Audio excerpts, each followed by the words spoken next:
Welcome to the day 3 of the second week of the 52-week Bible hearing plan. Let's listen to Joshua chapters 6 to 10. Chapter 6. Now Jericho was tightly shut up because of the Israelites. No one went out and no one came in. Then the Lord said to Joshua, See, I have delivered Jericho into your hands, along with its king and its fighting men. March around the city once with all the armed men. Do this for 6 days. Have 7 priests carry trumpets of ram's horns in front of the ark. On the 7th day, march around the city 7 times, with the priests blowing the trumpets. When you hear them sound a long blast on the trumpets, have all the people give a loud shout. Then the wall of the city will collapse, and the people will go up, every man straight in. So Joshua son of Nun called the priests and said to them, Take up the ark of the covenant of the Lord, and have 7 priests carry trumpets in front of it. And he ordered the people, Advance! March around the city with the armed guard going ahead of the ark of the Lord. When Joshua had spoken to the people, the 7 priests carrying the 7 trumpets before the Lord went forward, blowing their trumpets, and the ark of the Lord's covenant followed them. The armed guard marched ahead of the priests who blew the trumpets, and the rear guard followed the ark. All this time the trumpets were sounding. But Joshua had commanded the people, Do not give a war cry, do not raise your voices, do not say a word, until the day I tell you to shout. Then shout. So he had the ark of the Lord carried around the city, circling it once. Then the people returned to camp and spent the night there. Joshua got up early the next morning, and the priests took up the ark of the Lord. The 7 priests carrying the 7 trumpets went forward, marching before the ark of the Lord and blowing the trumpets. The armed men went ahead of them, and the rear guard followed the ark of the Lord while the trumpets kept sounding. So on the 2nd day they marched around the city once and returned to the camp. They did this for 6 days. On the 7th day they got up at daybreak and marched around the city 7 times in the same manner, except that on that day they circled the city 7 times. The 7th time around, when the priest sounded the trumpet blast, Joshua commanded the people, Shout! For the Lord has given you the city. The city and all that is in it are to be devoted to the Lord. Only Rahab the prostitute and all who are with her in her house shall be spared, because she hid the spies we sent. But keep away from the devoted things, so that you will not bring about your own destruction by taking any of them. Otherwise, you will make the camp of Israel liable to destruction and bring trouble on it. All the silver and gold and the articles of bronze and iron are sacred to the Lord and must go into his treasury. When the trumpet sounded, the people shouted. And at the sound of the trumpet, when the people gave a loud shout, the wall collapsed. So every man charged straight in, and they took the city. They devoted the city to the Lord and destroyed with the sword every living thing in it, men and women, young and old, cattle, sheep, and donkeys. Joshua said to the 2 men who had spied out the land, Go into the prostitute's house and bring her out and all who belong to her, in accordance with your oath to her. So the young men who had done the spying went in and brought out Rahab, her father and mother and brothers and all who belonged to her. They brought out her entire family and put them in a place outside the camp of Israel. Then they burned the whole city and everything in it. But they put the silver and gold and the articles of bronze and iron into the treasury of the Lord's house. But Joshua spared Rahab the prostitute with her family and all who belonged to her, because she hid the men Joshua had sent as spies to Jericho, and she lives among the Israelites to this day. At that time Joshua pronounced this solemn oath, Cursed before the Lord is the man who undertakes to rebuild this city, Jericho. At the cost of his firstborn son will he lay its foundations. At the cost of his youngest will he set up its gates. So the Lord was with Joshua, and his fame spread throughout the land. Chapter 7. But the Israelites acted unfaithfully in regard to the devoted things. Achan, son of Carmi, the son of Zimri, the son of Zerah, of the tribe of Judah, took some of them. So the Lord's anger burned against Israel. Now Joshua sent men from Jericho to Ai, which is near Beth-aven, to the east of Bethel, and told them, Go up and spy out the region. So the men went up and spied out Ai. When they returned to Joshua, they said, Not all the people will have to go up against Ai. Send 2,000 or 3,000 men to take it, and do not weary all the people, for only a few men are there. So about 3,000 men went up, but they were routed by the men of Ai, who killed about 36 of them. They chased the Israelites from the city gate as far as the stone quarries and struck them down on the slopes. At this the hearts of the people melted and became like water. Then Joshua tore his clothes and fell face down to the ground before the ark of the Lord, remaining there till evening. The elders of Israel did the same, and sprinkled dust on their heads. And Joshua said, Ah, sovereign Lord, Why did you ever bring this people across the Jordan to deliver us into the hands of the Amorites to destroy us? If only we had been content to stay on the other side of the Jordan. O Lord, what can I say now that Israel has been routed by its enemies? The Canaanites and the other people of the country will hear about this, and they will surround us and wipe out our name from the earth. What then will you do for your own great name? The Lord said to Joshua, Stand up. What are you doing down on your face? Israel has sinned. They have violated my covenant, which I commanded them to keep. They have taken some of the devoted things. They have stolen. They have lied. They have put them with their own possessions. That is why the Israelites cannot stand against their enemies. They turn their backs and run because they have been made liable to destruction. I will not be with you anymore unless you destroy whatever among you is devoted to destruction. Go, consecrate the people. Tell them, consecrate yourselves in preparation for tomorrow. For this is what the Lord, the God of Israel, says. That which is devoted is among you, O Israel. You cannot stand against your enemies until you remove it. In the morning, present yourselves tribe by tribe. The tribe that the Lord takes shall come forward clan by clan. The clan that the Lord takes shall come forward family by family. And the family that the Lord takes shall come forward man by man. He who is caught with the devoted thing shall be destroyed by fire, along with all that belongs to him. He has violated the covenant of the Lord, and has done a disgraceful thing in Israel. Early the next morning Joshua had Israel come forward by tribes, and Judah was taken. The clans of Judah came forward, and he took the Zerahites. He had the clan of the Zerahites come forward by families, and Zimri was taken. Joshua had his family come forward man by man, and Achan son of Carmi, the son of Zimri, the son of Zerah, of the tribe of Judah, was taken. Then Joshua said to Achan, My son, give glory to the Lord, the God of Israel, and give him the praise. Tell me what you have done. Do not hide it from me. Achan replied, It is true, I have sinned against the Lord, the God of Israel. This is what I have done. When I saw in the plunder a beautiful robe from Babylonia, 200 shekels of silver and a wedge of gold weighing 50 shekels, I coveted them and took them. They are hidden in the ground inside my tent with the silver underneath. So Joshua sent messengers, and they ran to the tent, and there it was, hidden in his tent, with the silver underneath. They took the things from the tent, brought them to Joshua and all the Israelites, and spread them out before the Lord. Then Joshua, together with all Israel, took Achan son of Zerah, the silver, the robe, the gold wedge, his sons and daughters, his cattle, donkeys, and sheep, his tent, and all that he had, to the valley of Achor. Joshua said, Why have you brought this trouble on us? The Lord will bring trouble on you today. Then all Israel stoned him, and after they had stoned the rest, they burned them. Over Achan they heaped up a large pile of rocks, which remains to this day. Then the Lord turned from his fierce anger. Therefore that place has been called the Valley of Achor ever since. Chapter 8. Then the Lord said to Joshua, Do not be afraid. Do not be discouraged. Take the whole army with you and go up and attack Ai. For I have delivered into your hands the king of Ai, his people, his city, and his land. You shall do to Ai and its king as you did to Jericho and its king, except that you may carry off their plunder and livestock for yourselves. Set an ambush behind the city. So Joshua and the whole army moved out to attack Ai. He chose 30,000 of his best fighting men and sent them out at night with these orders. Listen carefully. You are to set an ambush behind the city. Don't go very far from it. All of you be on the alert. I and all those with me will advance on the city, and when the men come out against us, as they did before, we will flee from them. They will pursue us until we have lured them away from the city, for they will say, They are running away from us as they did before.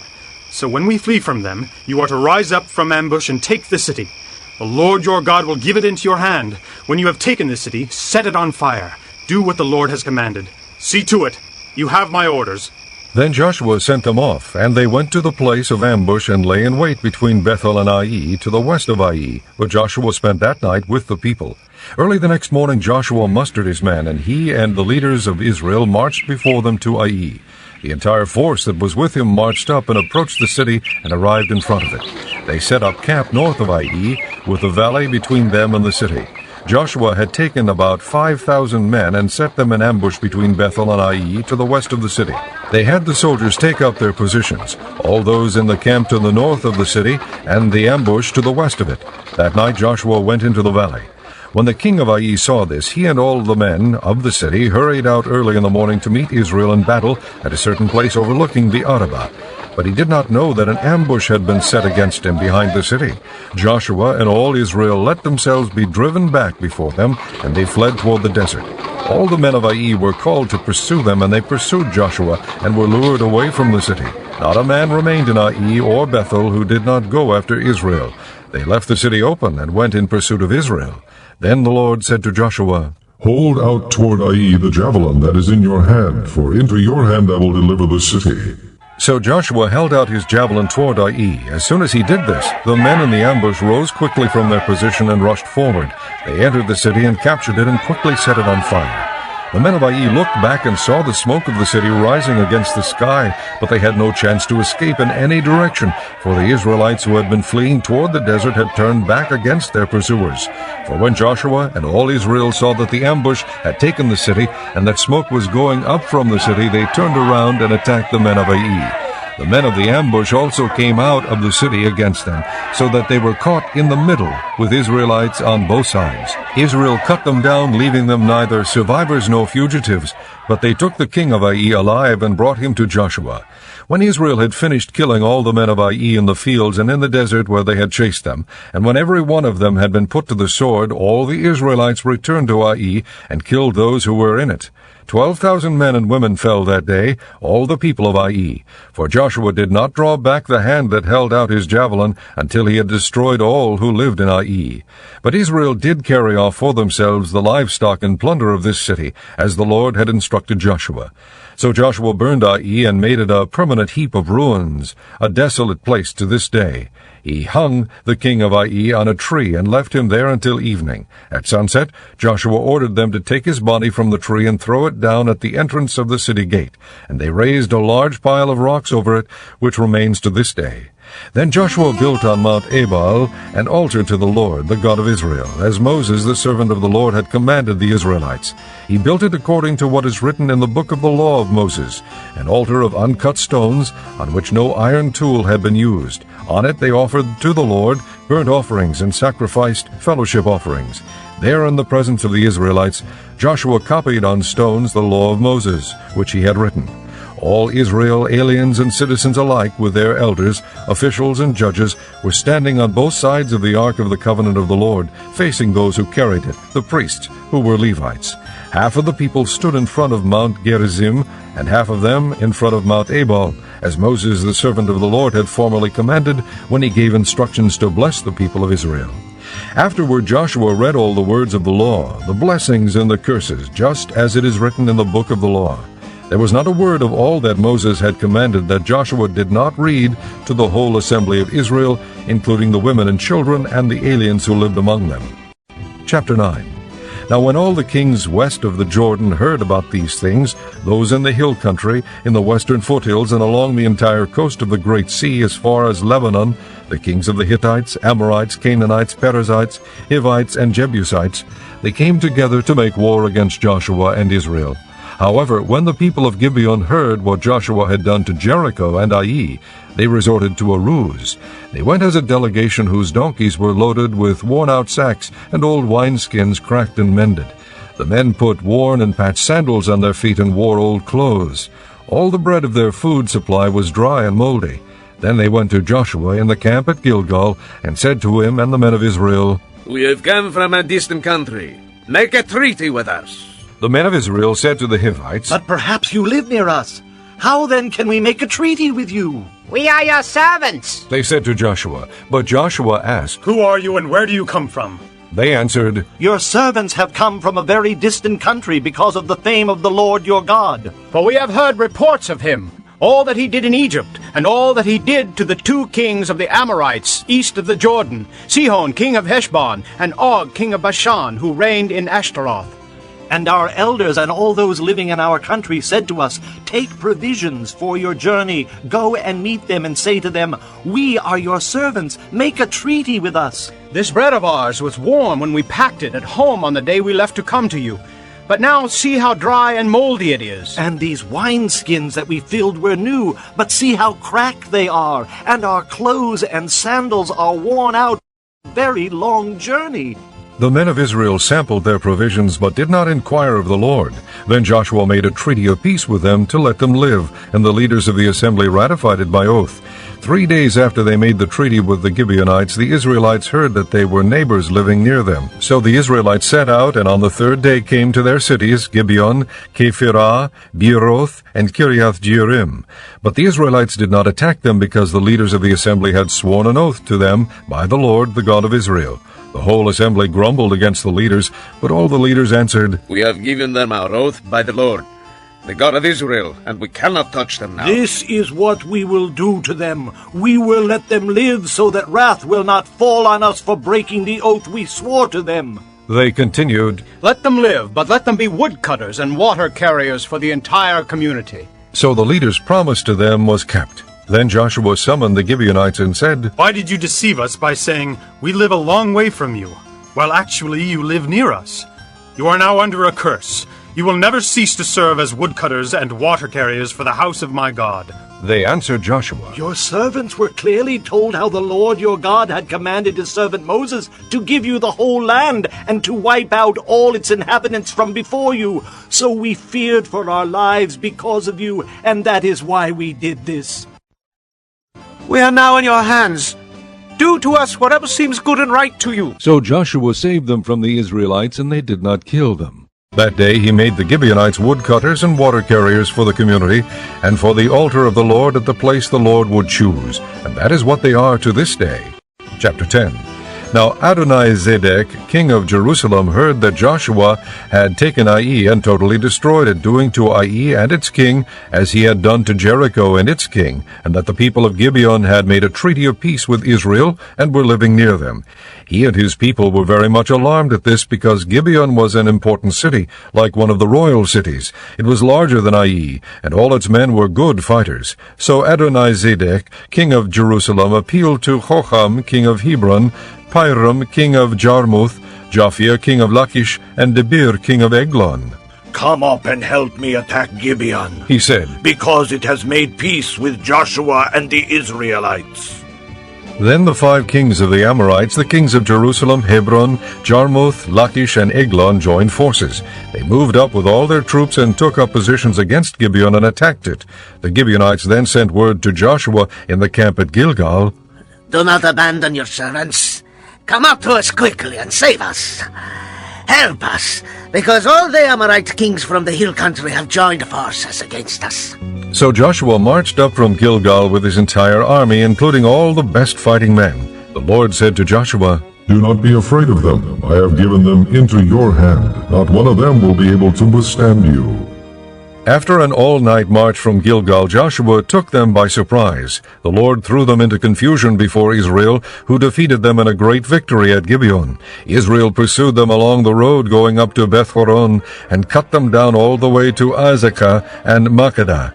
As they fled before Israel on the road down from Beth-horon to Azekah, the Lord hurled large hailstones down on them from the sky, and more of them died from the hailstones than there were killed by the swords of the Israelites. On the day the Lord gave the Amorites over to Israel, Joshua said to the Lord in the presence of Israel, O sun, stand still over Gibeon. O moon, over the valley of Aijalon. So the sun stood still, and the moon stopped, till the nation avenged itself on its enemies. as it is written in the book of Joshar. The sun stopped in the middle of the sky and delayed going down about a full day. There has never been a day like it before or since, a day when the Lord listened to a man. Surely the Lord was fighting for Israel. Then Joshua returned with all Israel to the camp at Gilgal. Now the 5 kings had fled and hidden in the cave at Makkedah. When Joshua was told that the 5 kings had been found hiding in the cave at Makkedah, he said, Roll large rocks up to the mouth of the cave, and post some men there to guard it. But don't stop. Pursue your enemies, attack them from the rear, and don't let them reach their cities. For the Lord your God has given them into your hand. So Joshua and the Israelites destroyed them completely, almost to a man, but the few who were left reached their fortified cities. The whole army then returned safely to Joshua in the camp at Makkedah, and no one uttered a word against the Israelites. Joshua said, Open the mouth of the cave, and bring those 5 kings out to me. So they brought the 5 kings out of the cave, the kings of Jerusalem, Hebron, Jarmuth, Lachish, and Eglon. When they had brought these kings to Joshua, he summoned all the men of Israel and said to the army commanders who had come with him, Come here and put your feet on the necks of these kings. So they came forward and placed their feet on their necks. Joshua said to them, Do not be afraid. Do not be discouraged. Be strong and courageous.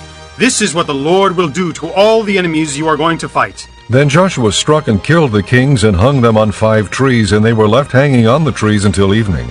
At sunset Joshua gave the order, and they took them down from the trees and threw them into the cave where they had been hiding. At the mouth of the cave they placed large rocks, which are there to this day. That day Joshua took Makkedah. He put the city and its king to the sword and totally destroyed everyone in it. He left no survivors, and he did to the king of Makkedah as he had done to the king of Jericho. Then Joshua and all Israel with him moved on from Makkedah to Libnah and attacked it. The Lord also gave that city and its king into Israel's hand. The city and everyone in it Joshua put to the sword. He left no survivors there. And he did to its king as he had done to the king of Jericho. Then Joshua and all Israel with him moved on from Libnah to Lachish. He took up positions against it and attacked it. The Lord handed Lachish over to Israel, and Joshua took it on the second day. The city and everyone in it he put to the sword, just as he had done to Libnah. Meanwhile, Horam king of Gezer had come up to help Lachish, but Joshua defeated him and his army, until no survivors were left. Then Joshua and all Israel with him moved on from Lachish to Eglon. They took up positions against it and attacked it. They captured it that same day and put it to the sword, and totally destroyed everyone in it, just as they had done to Lachish. Then Joshua and all Israel with him went up from Eglon to Hebron and attacked it. They took the city and put it to the sword, together with its king, its villages, and everyone in it. They left no survivors. Just as at Eglon, they totally destroyed it and everyone in it. Then Joshua and all Israel with him turned around and attacked Debir. They took the city, its king, and its villages, and put them to the sword. Everyone in it they totally destroyed. They left no survivors. They did to Debir and its king as they had done to Libnah and its king and to Hebron. So Joshua subdued the whole region, including the hill country, the Negev, the western foothills, and the mountain slopes, together with all their kings. He left no survivors. He totally destroyed all who breathed, just as the Lord, the God of Israel, had commanded. Joshua subdued them from Kadesh Barnea to Gaza, and from the whole region of Goshen to Gibeon. All these kings and their lands Joshua conquered in one campaign, because the Lord, the God of Israel, fought for Israel. Then Joshua returned with all Israel to the camp at Gilgal.